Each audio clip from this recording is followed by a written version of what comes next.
Sure. So probably before we get into this, I guess it's probably important to arrive at what do we consider to be systemic racism? We probably need to agree on the definition of this before we have a back and forth. I can posit a definition and you can attack it, or you can tell me your definition and I can attack it. Either way works for me. I mean, it's just racism that's embedded. The actual definition is racism that's embedded through laws and regulations of either government or organizations.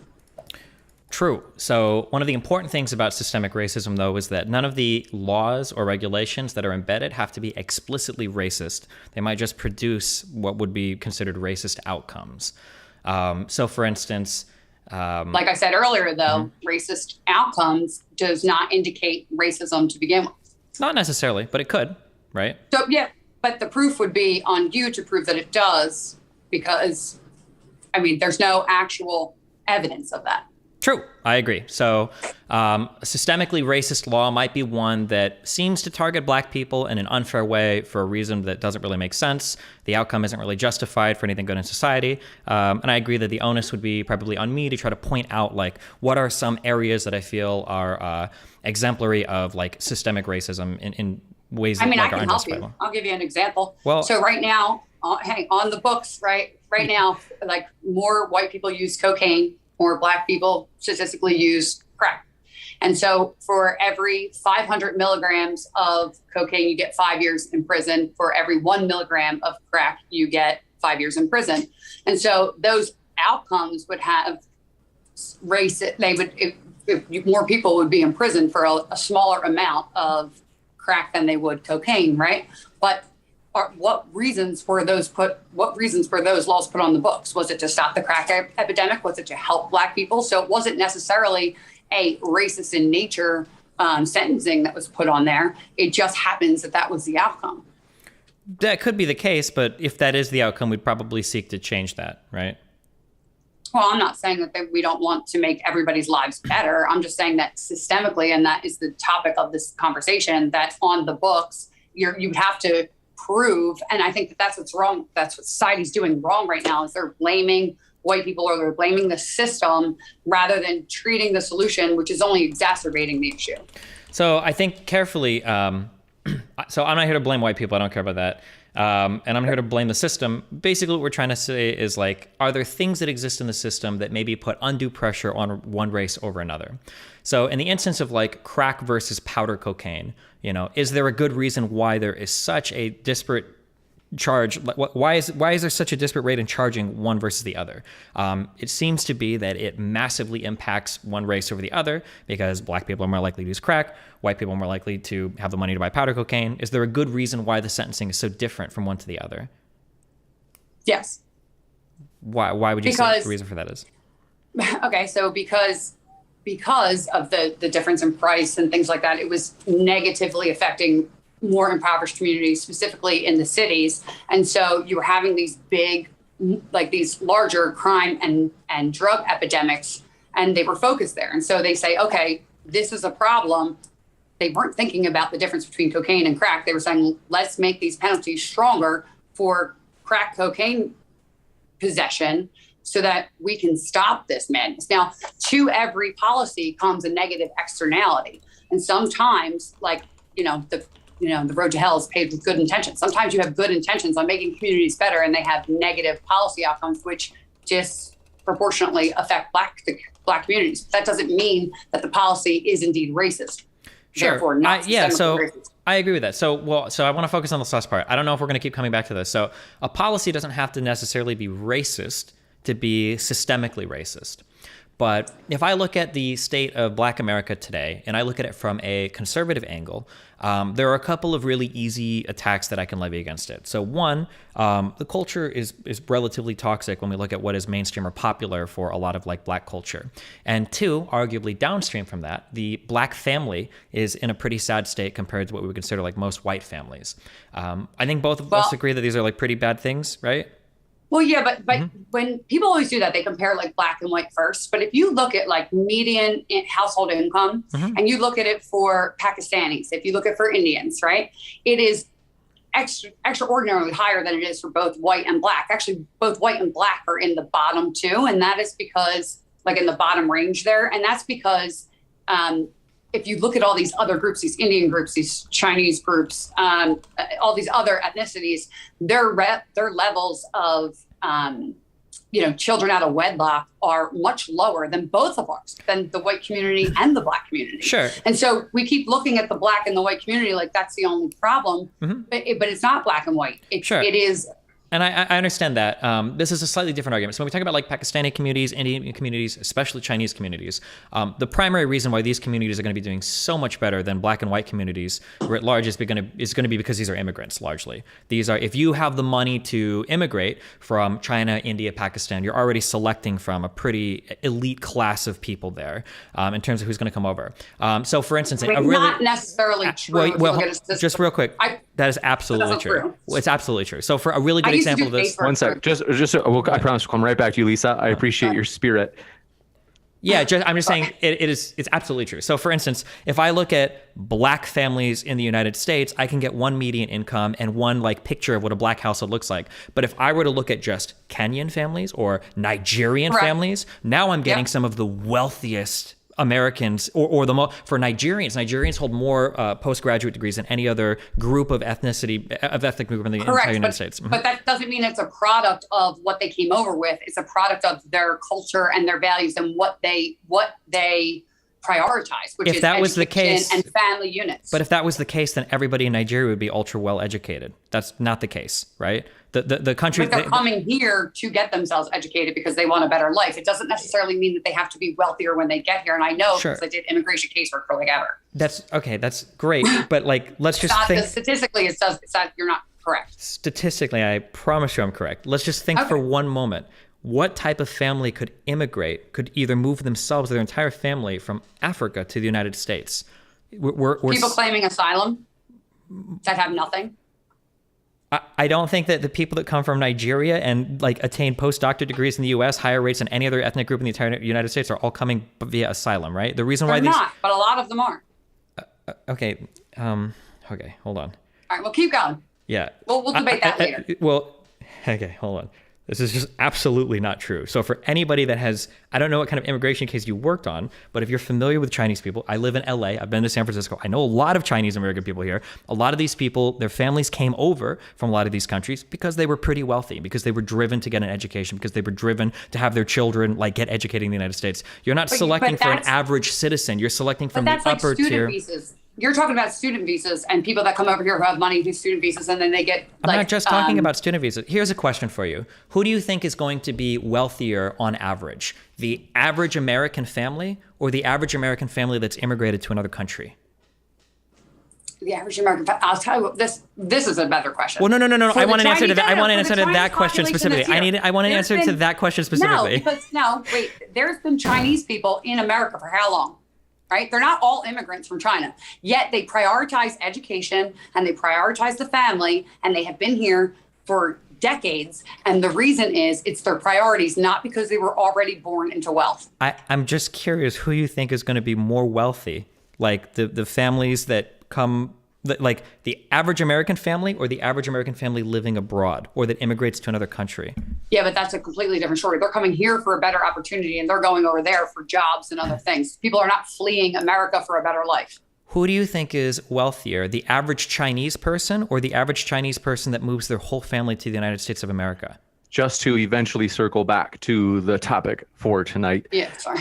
Well, I understand, but we have to come from a similar epistemic foundation. Or I'll do one quick spiel on this and we're done. I'm sorry, but it is absolutely the case that the people that immigrate to this country that are looking for better opportunities, better whatever, are oftentimes people that are coming from the higher quintile of income or wealth from the countries that they're coming from. That's why they can afford to do it. You're like, I'm sorry, but let me just finish real quick. A poor Chinese farmer is not moving his whole family to the United States, or somebody that works on rice paddies in East India is not moving his whole family to the United States, or somebody in Kenya that is starving is not moving their whole family to the United States. Typically, just your assumption. You have no evidence to back that up because it's not necessarily true. I mean, I've seen their paperwork, and they don't. They have like 3 cows. Like, that's not how it works. I mean, just maybe do a Google search. I'm not in front of my computer, but like average income of an immigrant when they get here, it's not high. So I'm just curious. So if I were to show you like what number are you looking for? I mean, I've dealt with so many families coming here on like spouse visas and other types of visas that are, there's not many people that just come right away and move their whole family here. It's like one person comes and then they bring over their spouse, or they get married and they come here. And like, it's not like, oh, hey, let's just move my whole family. There's lots of immigration laws that are cumbersome, and it's usually like one person at a time. Yeah, but who has the money to make it through those cumbersome processes? It's really not that expensive. You can get waivers all the time before your income. You fill out one form and you get all of your immigration forms and the cost to it waived. That's not, it might be the. Yes, it is absolutely true. Okay. So I have a Swedish fiance who's in the process of doing this. So we have a lawyer. We've been filling out all the K-1 visa stuff. So I understand you have If you some want personal help on that, experience. I'd be happy to write you a letter get a congressman and write a letter of recommendation. So the fact that you're even offering me that kind of shows you that wealthier people probably have an easier time with the system than like a random rice farmer in India, right? No, because I helped Pakistani people come here that had no anything connection. Somebody told them to call their congressman and we helped them out. That's what happens. If we're able to remind the audience right, in let's terms go of back how to this I traces get, back. yeah, sorry, fuck. Okay, just so real quick, the household median income for Asian Americans is $75,000, which is 39% greater than the national median income of $54,000. But I imagine you'll just say it's because they work But harder the or something. Indians is 126,000. That's fine. Filipinos are The majority of 100,000, Asian Americans, sure. 7,000. The majority of Asian Americans are immigrants, with 66% of them being foreign born. Most Asian Americans are of Chinese origin. They prioritize what's important: education and family values. It is what it is. Okay, let's. We're gonna. Okay, we'll Put that aside. come back around to this. So, we agreed originally. I think we agreed on this, that we can point to maybe Black culture or Black family structures as being things that are detrimental at large to the Black community. Yeah. Yes. Okay. So if we were to say, for instance, that having a single parent in the household is a high predictor for your child committing a crime, I hope we agree on that. If we agree on that, it might be the case that we could follow that back and look at like disparate sentencing rates for different types of drugs and say, hey, when we enacted like these 3-strike policies from the 93 crime bill, when we cracked down on certain types of drugs in this way, we noticed that it produces this outcome that's leading to a whole bunch of bad downstream effects. So I agree with you that we can take a law originally that isn't racist. It doesn't have any bad racial intent. It might even be to help a certain race of people. But when we look at how that impacts things down the road, it's like, oh shit, hold on. Well, there's like a systemic injustice here because in an attempt to say help Black neighborhoods by getting rid of crack cocaine, we've actually like put a lot of Black neighborhoods even worse on a path toward destruction by putting a lot of like Black African-American men into jails and then impeding their ability to ever get a job or to reform themselves or to contribute to their families in a meaningful way. I actually agree with you. I think that there were laws on the books quite like not that long ago. I mean, there were redlining, which happened to other communities too. There was, stop and frisk and the things that you were naming in your opening sentence. And while I do think that those things at a time we did have racist laws on the books, we do not now. And to say that and to continue to say that the America is systemically racist or that the police force is systemically racist now in its current form is wrong. Not only is it wrong, but it's actually detrimental to the African American community, because what's happening is the more you mentally beat people down and say, you're never going to make it because of A, B, C, D, they begin to believe it. And then the cycle only continues on and on and on. So I think that the best thing to do is say, yes, there were these problems. There are certain ways that we would like to fix them. There are certain things that we can do. But to sit there and say that the police force right now, because that's what we're talking about. We're talking about police, not the laws that Congress put on and not the laws, or not what businesses are doing. We're saying, is this police force racist right now on the books, as per our definition we agreed to in the beginning? Is it racist? And the answer is clearly no.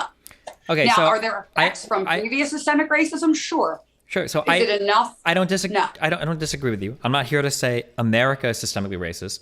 To be very clear, there were 3 different pieces of information that I wanted to go over regarding the police. The only reason we're talking about crack cocaine and drugs is because you brought that up as your initial topic. You offered that to me. So One of them, I right. just wanted to follow that down to where it's going, right? So in terms of like It might be the case that there are black people today that are, messed up in life because liberals on Twitter are telling them that the system is beating them, blah, blah, blah. That could be the case. I haven't looked into that much. I do know that it is indeed the case that once people are put into the incarceration system, the recidivism rates in the United States are among the highest in the world. And once you get registered in that system, you are more likely to recommit. You have a harder time finding a job. That these are the types of like systemic issues that will affect people that have been processed by that system. And there are laws on the books today that seem to disproportionately impact certain races. So we talked about crack versus powder cocaine earlier. We could talk about marijuana laws as well. And it seems to be that if those laws and the ways that we classify drugs exist today and they're being used to sentence black people in harsher manners or unfair manners today versus white people, that it would seem to be the case that until they're repealed, there is an argument to be made, as long as these continue to produce bad outcomes for black families, that there is a form of systemic injustice here. Now, I'm aware, though, that we're talking more about the courts and the laws that exist in the books and not necessarily police officers themselves, so we can move off to the police officer conversation, but I don't think that the example that you've given me right now is necessarily free of the but I think that you're missing racist. I think that you're missing a key point, right? And is that you keep saying that there's systemic injustice, but injustice is not the same as racism. And I think that this is contributing to a narrative in our culture that's like dividing us down the middle, that America is a racist place, or the police force or the laws, it's racist. Now, do they have disparate impact? Sure. Right? I'm not saying that. Are there problems in the policing community that negatively affect one more than the other? Fine. But you have to look, when you're talking about something being racist, you're talking about the intention of the law being racist. No, so and you can shake your head no, but that's how everybody takes it. Okay, Are so these laws racist? We're gonna racist. So I want to circle back to the systemic racism. So let's go over our definition of racism then. What's your definition of racism? I want to circle back to I can give you a definition of racism. So in my opinion, being racist is usually when you attack somebody in a way that maligns their race, like as that characteristic. No, like you're that's bad. actually not the definition Hold of on, racism. we just hear the rest of Steven's. Chill. Yeah. Okay. So typically attacking somebody on the basis of race is usually seen as like racist. So if I say like, oh, you're bad because you're black, or you have this characteristic because you're race, we would normally see those things as racist. But when we talk about systemic racism as a system doesn't really require any racist actors. That's why it's systemic racism and not racism. So for instance, we could argue that there exists a systemically racist police force where none of the police officers themselves are actually racist, because a system that perpetuates racially disparate outcomes doesn't need individual racist actors. That's why we call it systemic racism and not just racism. The actual definition of racism is when you believe that one race is superior to another race and that the rest are inferior. That's the definition of racism, right? So hold on. If I were to say that, can I ask a question on that? If I were to say that Asian people are less creative than white people, but they have their own strengths, is that racist or not racist? No, but that's not the actual definition. Well, no, because the definition you gave is just not true. No, superior in that. No, that is the definition. Like Merriam-Webster, like that's the definition. Now, if you're going to say that. I lost my train of thought. But if you're going to say that like people are racist, it has to have a negative intention. You cannot say that a whole system is racist and that it's at the hands of this like white superior, group that's purposely targeting people. That's what is coming out of all that conversation. You don't think it is, but it is. I mean, you're shaking your head no at me, but everybody watching who thinks that the system is racist, it's at the hands of white people, and that is not doing anybody any favors. And they're saying it because they think that like it's that it's purposeful. I think the not whole purposeful. vocab of systemic racism needs to be dumped. I think it's fucked. I think it's unsalvageable. Mess up the African American community. It's just not realistic. Sure. So there are multiple discussions happening here. So if you want to have the discussion that the phrase systemic racism is a shitty phrase because it's triggered the fuck out of a lot of people, at this point, I mean, as evidenced by this conversation, I don't know if I would disagree with you. Because as soon as people hear the word racism, it literally doesn't matter what comes before and after. People immediately go on the defense for whatever reason, which makes it really hard to have a conversation about systemic racism. So if it would make you more comfortable or prevent you from getting triggered in the conversation, I can use a different phrase besides systemic. You're very triggered right now. I'm a very... be very, passion very, for- very clear in this conversation, and we can go back, or I'll tell you if you don't believe me. I have never claimed a single actor is racist in this entire thing. I'm not telling you that the laws were racist. In fact, I think there are a lot of well-intentioned laws that end up having bad outcomes that weren't racist. I don't think that our crime laws are racist or our drug laws are racist. But I just that's think the topic of this conversation. First of all, the topic of our conversation was about racism in the police force, not in our actual legislation or laws. You brought up the crack cocaine versus powder cocaine. Okay, so and let's I'm go willing- back to the police force. Okay. Because you were talking about stop and frisk and things like that. So here we go. They're laws. Sure. So, well, stop and frisk were activities that police did, but it was about the police force and the way that they engaged with stop and frisk. So we can back. Okay, so I still Bring it don't back. think we agree with what systemic racism is, but we'll see. don't. We'll see if we get there. Although this particular thing doesn't actually require any understanding of systemic racism. So there's a really popular study that is published by Nature that they talk about, and I'm sure you've heard this one before. So there's an idea that basically there were over 100 million traffic stops that were analyzed from 21 different state patrol agencies and 35 different municipal police. And what they found was that when they tried to control for whether or not it was light outside or dark outside, you actually find out that police officers are more likely to pull over black people when they can see the race versus at night when it's harder to see into the car. This is something that's been demonstrated with like a high confidence interval over like the study was over 100 million traffic stops. It seems like when you start to see stuff like that, that might be evidence that maybe police are working from some biases that are unjustified. Okay.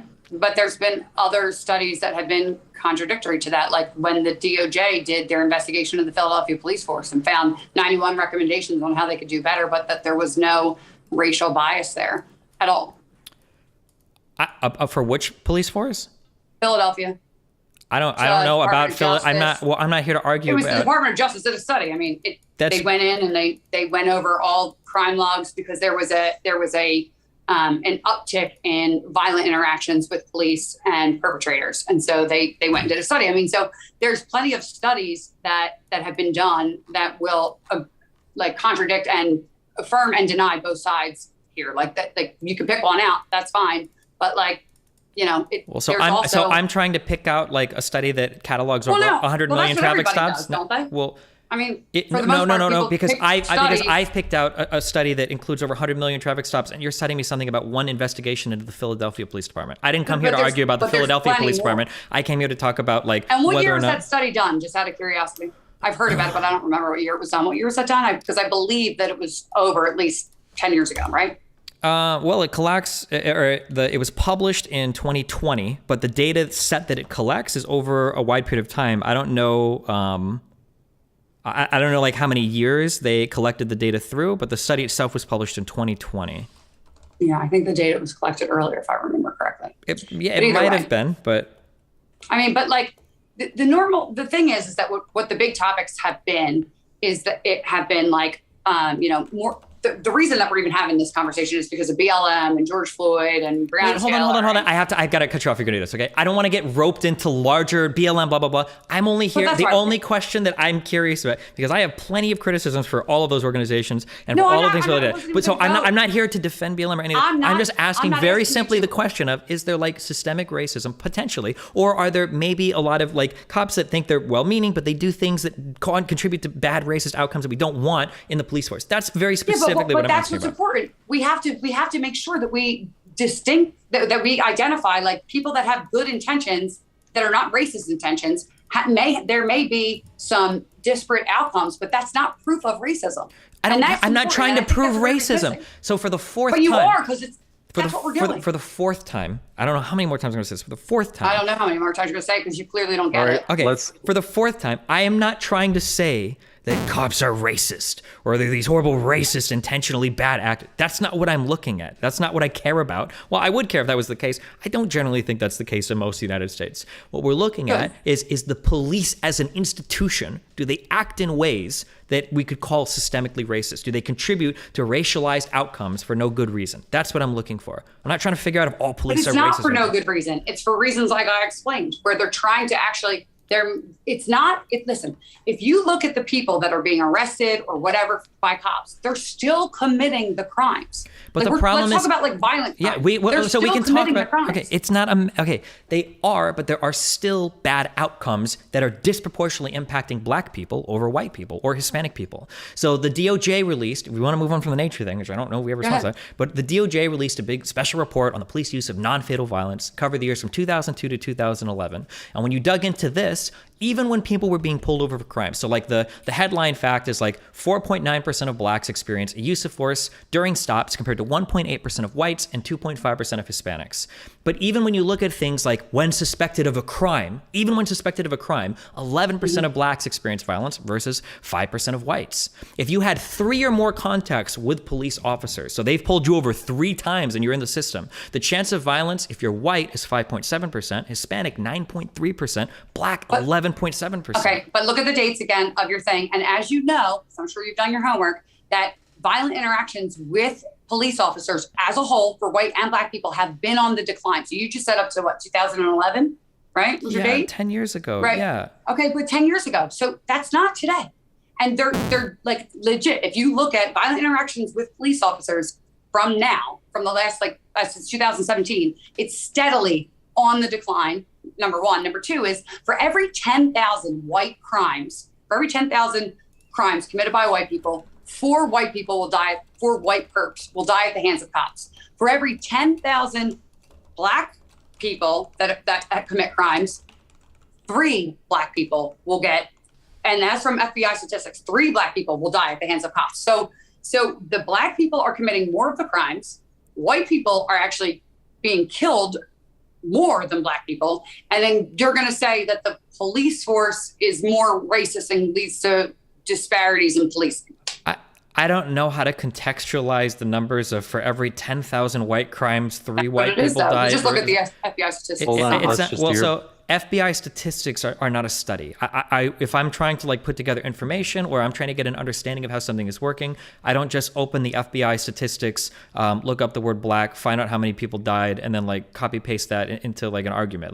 I don't think that's a good way to look at data. I don't think that's a good way to figure out what's going on. There are a lot of questions that need to be asked, why are people being stopped? Are there people that are committing more crime than another group? Where are the people being stopped at? I think it's a little bit. What would you rely on for your methodology? Because surveys are notoriously inconsistent. What would your methodology be for collecting data information other than looking at raw data? Well, it depends. So the DOJ special report on the police use of non-fatal force relies on the fact that every time a police officer pulls over somebody, there's a report that's written. The nature study relating to traffic stops goes off of the reports that are filed by different state patrols. Not every police force has to submit their data. That. So I understand that if you want, we can play the ultimately skeptical position. You're free to do that. Epistemically, it's fun if we want to argue nihilism or something. But in terms of going by what's in front of us, right? Which is raw data. What? Which is raw data. Raw data, it does not a study make, we can be infinitely skeptical of things, but if your husband catches you fucking somebody, you say, well, that's actually my secret twin, right? It might be the case that that's true. And you could legitimately argue well, you don't know if I have a secret twin or not, but that doesn't really make an argument, right? So right now, when I look through the data on stuff, wait, hold on real quick. When I look, I'm not going to the extreme because when I look through. That was just a hyperbolic example there. No, that was an example of how absurd it is to be skeptical when all the data points in one direction and say, well, it's not perfect. It doesn't all point to one direction. I just gave you data that doesn't. And you're saying it's not from a study that hasn't been done by some peer-reviewed people that have some, bias inherently in them in general, right? If a bias exists, when you look at raw data, that's what it says. So raw data is what we use to invade Iraq for weapons of mass destruction. I don't know that is absolutely true. That's what raw data does for us. So I don't, if you want to use raw data, I'm sure that we could sit here and we could throw. Studies. I mean, that's what Hold I did. on one second. There is a lot of interrupting, Lisa. I do have to jump in really quick. This is ridiculous. Yeah.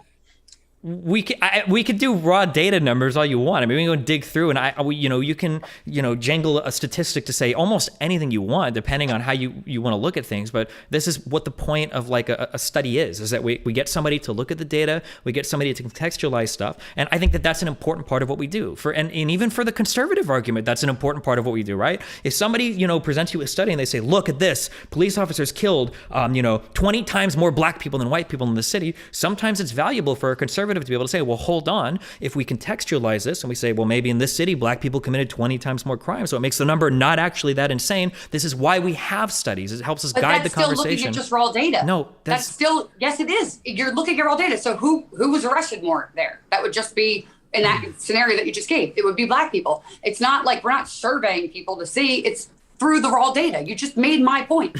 Okay, I'm just curious. So in your mind, like, what do you think would be the difference between like raw data and a study? Well, so because I studied behavioral economics, that's all I did was make up studies and experiments all the time. There's difference. Wait, There's you studied, different can you say ways. that again? You studied what? Behavioral economics. You studied And so behavioral economics. Okay, Yes. does that mean that you took 2 classes as part of an undergrad, or No, you actually? I went to the University of Pennsylvania for my master's in behavioral economics. You have okay? a So, master's no. in behavioral economics, and you're telling me with a straight face that just numbers, That raw there's- data is the yes. same as a study. I will tell you without a doubt, okay, that you do need to define terms and things like that when you're looking at raw data, fine. But you're talking about studies that are done from surveys, which are notoriously not reliable, right? And from multiple different forms of experimental data and things like that. The methodology used, I don't know exactly what that methodology is in that study, but the best thing you can do is define your terms of what like quantities that you are looking at when you're doing analysis. You define the terms, and the raw data tells you the real deal. Does. Have you ever heard of econometrics? You're so funny. I mean, like, my point is Well, that I'm just the saying, raw data doesn't lie. of all the If degrees you more- could say that if- you have, this is, Wait, you're how could literally, you this is, cut me off, but I can't cut you off. well, I'm just you're curious. cutting me off so much, but go ahead. I'm sorry. All I right, don't so want to right, cut you off so- cutting me off. Go ahead. Right, thank you. So if we're looking at raw data, right, and more black people commit more of the crimes than white people do, but yet still more white people are dying at the hands of cops, then how is the system inherently racist? Now, are there some things that have disparate outcomes? But there's a whole lot of things that do. Do the police favor women? Are they anti-sexist because more men are being put in prison than women? No, right? More men are committing more of the crime than women are. That's statistics. That's just plain old raw data, right? That doesn't mean just because more men are being put in prison than women doesn't mean that they favor men or they're just trying to lock up men. And that's the argument that you're making for white and black. And that's not accurate. So let's go by the male-female thing. If I look at the data, it seems to be way more men are put into prison than women are, whether we're talking per capita or anything. Seems like way more men are put into prison as women. So women do actually get lower sentencing rates too for the same crimes. So how can I, so if I'm looking at the raw numbers there, wouldn't it lead me to believe that like maybe everybody is sexist against men? I mean, I'm asking you. That's because that's the argument you're making on the other side. No, It is. I'm truly at the bottom of a pit of despair here. What was your? I'm actually just so. So I'm here's intensely the curious. thing. Wait. You're What? I'm just curious. What was your You're saying master's? because more black no. men are Hold on. incarcerated. Now we have like this epistemic divide of is there a difference between raw data and a study? No, What- just get to the point. No. Listen Wait. to We me. can't. Let me finish. We can't. We're at an impasse right now. I Okay. will explain it so that you can respond. Let me finish. Okay. It's simple this way. You are saying that more black people are incarcerated because of our police system would be systemically racist. Yet men are more incarcerated than women. Are you saying that the policing state is, anti-misogynist?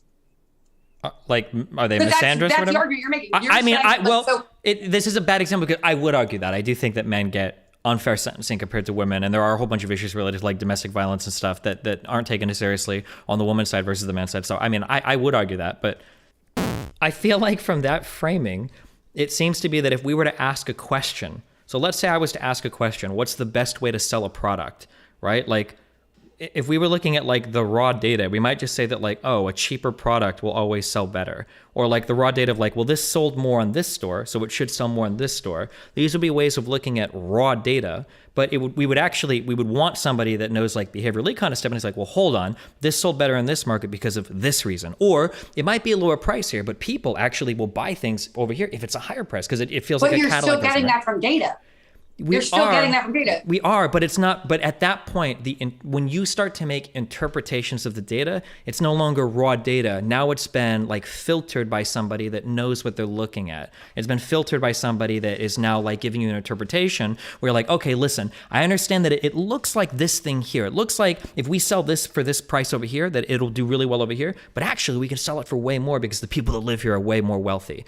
So it's kind of raw data, but you're taking all of that raw data and you're like filtering it through. And in econ, especially in econometrics, we're filtering it through like all these complicated algorithms and formulas to try to determine like, okay, well, if we do this, it'll change this variable or this will change that variable in order to figure out like how things will turn out, right? It's not just. But that's still looking at raw data, right?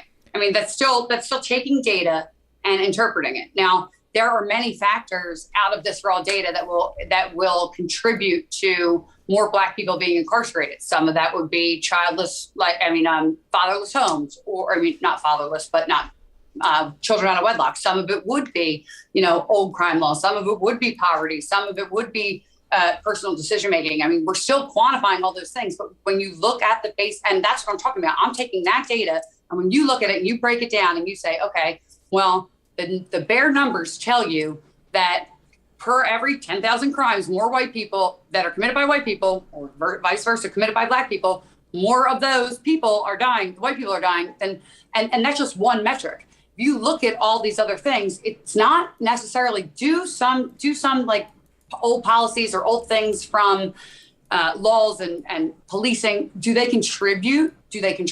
Yes, to more Black people being incarcerated, but that's not the only thing. And that's exactly what I'm telling you. You look at other data like marriage, just being married, decreases family wealth by like 98% or something ridiculous, right? So when you're looking at the numbers, I'm talking about numbers, like raw data. I'm not talking about how you feel or what you think the police think or anything like that. Just it's not about how we feel.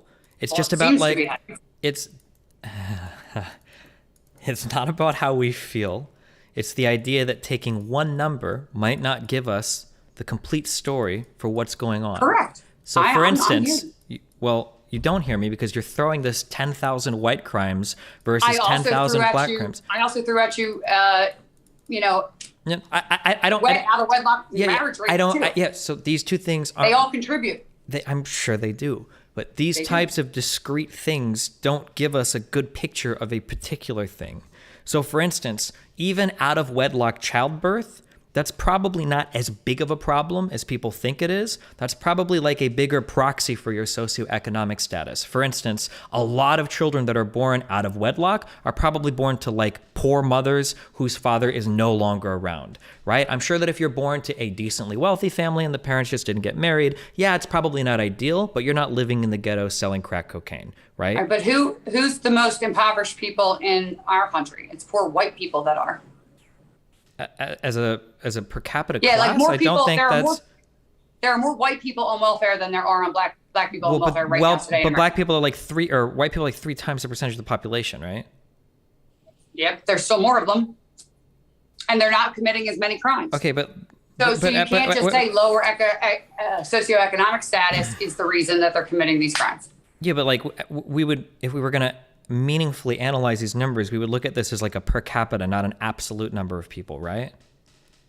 I mean, there's an absolute number of people. There are a certain amount of people that commit crimes. There are a certain amount of people that don't, right? And if we break that down into demographics, more African-American people commit crimes than white people. I'm tapping out of this one. I can't do it, guys. True. And so now we're talking about more white people are in the lower socioeconomic state. That's true. So now you're saying that it's socioeconomics that's contributing. It's not necessarily birth rates that matter, but no, it's a combination of all these factors and the policing. And that's my point.